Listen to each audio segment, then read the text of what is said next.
Oil was first discovered during 347 after death. They drilled oil wells in China up to 800 feet deep.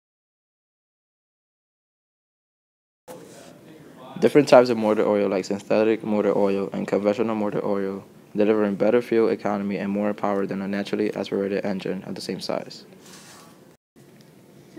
4 million of years ago, oil remained beneath the earth, largely untapped until relatively recently.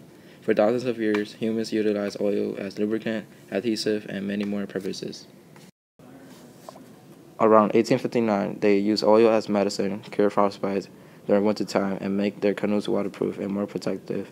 And they used oil for cooking and using it to start a fire for survival. Well, the Transcontinental Railroad changed many things in the United States. The journeys that could take months now only took days.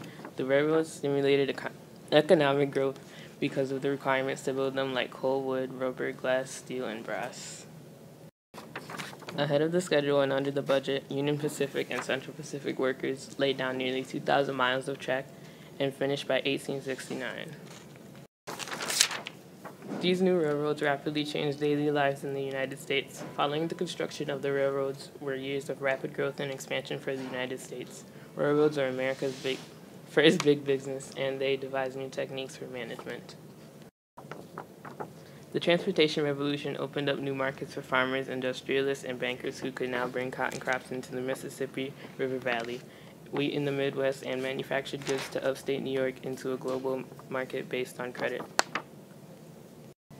Similarly, the expansion of the railroad brought a dramatic reduction in the time and money it took to move heavy goods, creating new opportunities for wealth at a time when 2/3 of all Americans still resided on farms. Thomas Edison was behind many inventions like the phonograph, incandescent light bulbs, and one of the earliest motion cameras. The first telephone came out on March 10, 1876. Alexander first saw that it worked when he tried calling his assistant from the other room. Alexander's famous line that is still remembered till this day is, "Mr. Watson, come here, I want you." Edison discovered that a carbon filament in an oxygen-free bulb glowed but didn't burn up to 40 hours. Then he produced an incandescent light bulb which lasted 1,500 hours. Alexander Bell was the primary inventor for the telephone. He did important work for the deaf. Alexander was trying to find a way for the deaf people to communicate, and he did. During his experiments, he became interested in another idea, transmitting the human voice over wires.